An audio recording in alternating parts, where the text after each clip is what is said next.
comprendre les différences sur une même peau.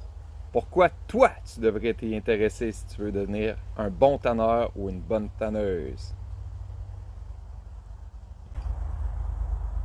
Si tu as suivi notre vidéo de formation, tu sais déjà qu'il y a des grosses différences entre les traitements puis entre les peaux des différents animaux. Sauf que même quand tu as la peau d'un animal en particulier, il va y avoir des différences aussi. Surtout sur deux choses. On va parler de l'épaisseur, puis on va parler de la fourrure.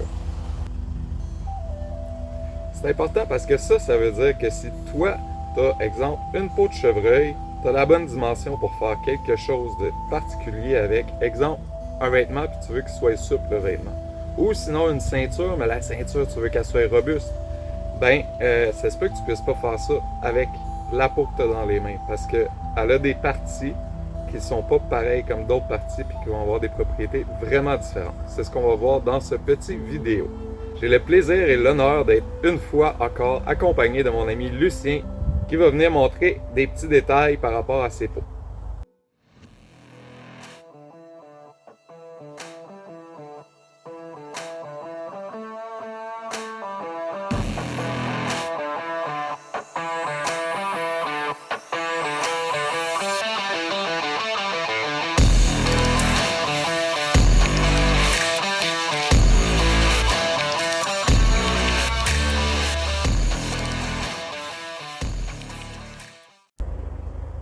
Le fait que les peaux ne soient pas égales toutes ensemble, il faut y penser avant de faire sa conception, mais aussi il faut y penser pendant puis après sa conception aussi. Parce que si on recherche toujours, exemple, à faire une ceinture, on va toujours avoir besoin de la bande du dos qui est la plus robuste. Moi, je vais essayer de t'encourager à vraiment comprendre les différences entre les différentes parties parce qu'ils ont toutes des intérêts. Puis, si on les connaît, puis si on est capable de prévoir ça, on peut être capable de tout utiliser. C'est pour ça que dans les traditions amérindiennes, souvent, il y a toutes sortes d'objets en cuir et en d'autres matériaux aussi qui se sont créés. Parce qu'au final, c'était pas un réel besoin. Le besoin, c'était surtout de faire quelque chose avec les parties. Étant donné qu'on va faire des découpes pour aller chercher des textures, des épaisseurs, des types de poils spéciales, on va avoir des retailles. Puis là, il faut trouver quelque chose à faire avec ces retailles-là pour leur rendre hommage.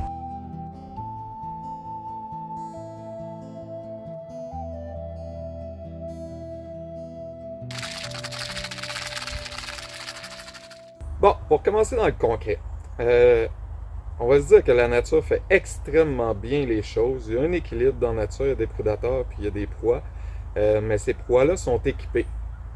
À toutes les places où est-ce qu'ils vont avoir plus tendance à être attaqués, fait que le haut du cou, les pattes, ces choses-là, on va avoir des cuirs qui vont être plus robustes. Fais juste penser à ton corps, à toi. Compare la peau de tes aisselles avec la peau de ton genou pour voir, puis tu vas voir que tu n'as pas la même sensibilité. Pas mal sûr que tu n'as jamais essayé de te découper un lambeau de chair pour mesurer l'épaisseur. Fais-toi-en pas, moi non plus. Mais je peux te dire une chose, c'est sûr et certain que notre peau en dessous des aisselles, une place qui est super protégée, puis tout ça, puis la peau du genou, qui est au contraire exposée, qu'on se met à terre avec ça, puis tout ça, c'est pas du tout la même chose. C'est pareil pour les animaux. Pour le voir dans le contexte d'une peau animale travaillée, on va aller voir la peau de cerf à Lucien. Règle générale, ça va aller dans le 1.5, 2 au niveau du collier de l'animal, comme le cerf. S'il n'est pas aminci, vous allez avoir 2 mm d'épaisseur. Ça fait épais, là. Vraiment épais. Ça, je peux vous le montrer ici. Ici, j'ai pas 2. À peu près 2. Mais il n'est pas assez élastique là, pour dire avoir une super de résistance. C'est quand même résistant parce que c'est du cuir de cerf. Hein. Cuir de cerf, il faut qu'il soit élastique. Et le collier, je ne l'ai pas aminci. Le collier est à 2.5. Ça, pour faire, peut-être pour faire des semelles. Là. À part ça, là, pour faire un jacket, là, ça va être trop lourd et trop raide. Bon, quand c'est important de réellement se soucier de l'épaisseur de la peau ou pas. Parce que pour vrai, l'humain, on a tendance à se faire chier et à se compliquer vraiment souvent la vie, à rendre les choses trop techniques quand elles ne le sont pas. Dans le fond, moi, je te conseille de te soucier de l'épaisseur de ta peau, surtout pour 2 cas. On va parler, mettons, de si tu veux quelque chose de super fin. Puis il faut que ça soit fin, il faut que ça soit élastique, il faut que ça soit souple, partout, partout, partout. Sinon, on va parler du cas opposé aussi. Tu as besoin de quelque chose de super, super, super robuste. Il faut que ça soit tough, puis on peut pas se permettre qu'il y ait une partie qui soit pas assez solide. Je vais penser à, mettons, un tambour qui est tendu, puis on utilise une peau qui est vraiment trop mince, ben ça va exploser. Puis là, on va se mordre les doigts de ne pas avoir pris ça en considération. Par contre, mettons que je vais me faire un petit sac. Ben, on va reprendre la peau de cerf, cette magnifique peau que j'ai montrée dans la vidéo sur la différence entre les traitements. Je vais me faire un sac avec ça. Cette peau-là, je l'ai tannée, je ne l'ai pas amincie. Mais j'ai découpé des parties, par exemple. Tu sais, la bande du dos, je ne l'ai pas utilisée pour les mêmes choses. Cette partie-là, c'est une partie mitoyenne un petit peu. Il y a des espaces plus épais, c'est pas les plus épais de la peau, puis il y a des espaces plus minces. Mais je pourrais très bien pogner ça, faire une petite couture ici. Ça me ferait un beau sac pareil. Puis pourtant, regarde la différence entre les épaisseurs. Qu'on voit bien ici, c'est toute la même peau. Je vais rapprocher les deux extrémités. Regarde comment ça, c'est plus mince que ça ici, là. Il y a une grosse différence. Mon usage de sac, ça serait bien correct. J'ai ni besoin que ça soit si fort que ça, si c'est un petit sac pour traîner des couteaux, des affaires de même. J'ai pas besoin non plus que ça soit hyper flexible. J'ai pas besoin de me faire chier avec l'amincissement, puis j'ai pas tant besoin non plus de choisir une partie vraiment spéciale de mon animal. J'ai besoin d'accumuler mes retailles quand je sais pas encore quoi faire avec. Puis avant d'aller utiliser une nouvelle peau pour faire quelque chose, ben on va fouiller dans le stock de retailles, puis probablement qu'on va trouver ce qu'on a besoin quand on va avoir besoin de faire une babiche ou de faire quelque chose en cuir souple.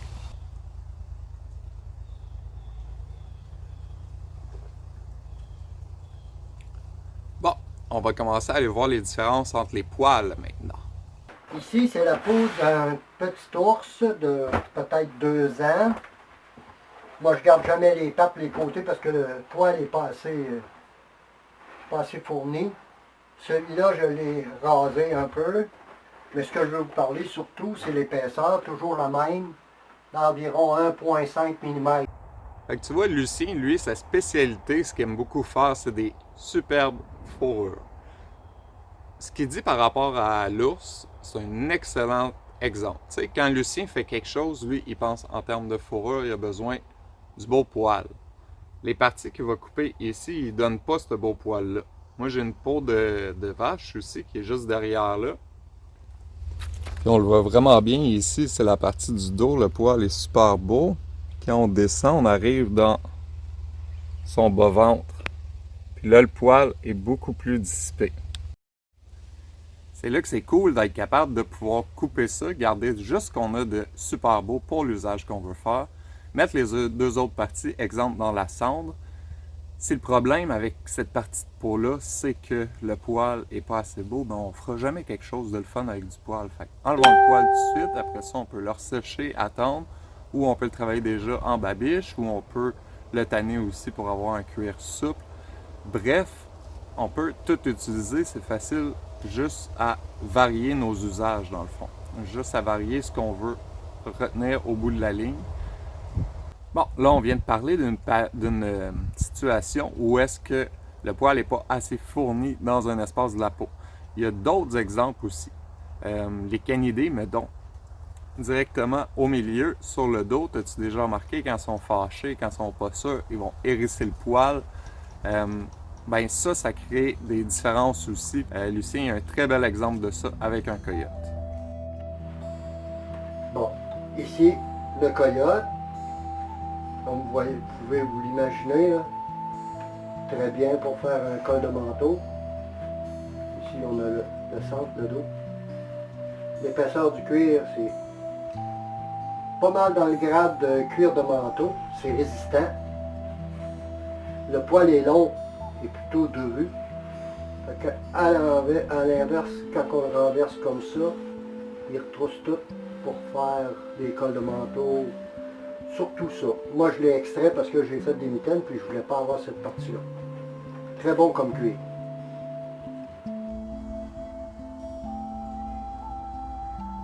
Bon, là, on vient de voir comment nous, on peut s'adapter aux différences naturelles des peaux. Mais les peaux, ben, on peut aussi demander aux peaux, mais aux poils plutôt, de s'adapter à nos besoins. Comme Lucien va nous montrer. L'ours, vous pouvez le manipuler. La fourrure, comme toutes les autres, moi j'ai rasé, ça donne un aspect laineux. Ça peut être cardé là, jusqu'à temps d'avoir quand même des poils séparés. Ça va être plus joli que ça. Mais c'est étonnant, ça reste chaud quand même, vous n'avez plus le poil de garde. Je trouve que c'est important de souligner quand même qu'on peut apporter nous des changements au cuir ou au poil parce que selon notre contexte, on n'a pas accès à tout le temps. Nous, dans un contexte moderne, c'est facile d'aller dans une boucherie, aller chercher des moutons, des choses comme ça. Dans un contexte plus primitif où est-ce qu'il n'y aurait plus d'industrie, des moutons, là, on n'aura pas ça au Canada. Là. Désolé si je pète ta bulle. Fait que ça peut être le fun de voir comment on peut prendre un animal d'ici puis changer son poil un petit peu ou la texture de sa fourrure parce que si on veut se faire des mocassins, exemple, puis on serait dans un contexte vraiment de chasse pour se nourrir puis pour se vêtir, ça se peut qu'on ait juste un caribou puis qu'on ait envie de l'amincir jusqu'à temps d'avoir un cuir assez souple pour pouvoir faire des mocassins avec. Si tu es dans un contexte où tu peux choisir, moi je te conseille vraiment de choisir une partie adaptée dans un chevreuil que tu n'as même pas besoin d'amincir, puis tu fais tes mocassins avec. En conclusion, oublie pas que tout ça, ce n'est qu'un survol. Le vrai apprentissage se fait par l'expérience. Nous, ce qu'on veut, c'est surtout montrer du visuel dans ces vidéos-là. On a aussi un site qui répertorie plus d'informations.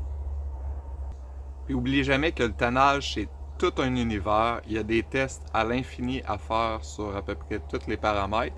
Puis je t'encourage à nous partager ces tests-là. Si tu les fais, tu peux aller écrire en commentaire sur le site ou directement sur les vidéos YouTube. Puis partager, ajouter ton expérience à notre outil collaboratif. Puis avant qu'on se laisse, oublie pas que ça n'a pas d'allure qu'il y ait autant d'animaux qui meurent à cause de nous.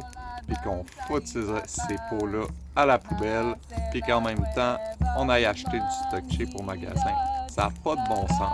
Fait que je te remercie beaucoup de t'intéresser à ce qu'on peut faire avec ces pots-là, et à contribuer à changer ça.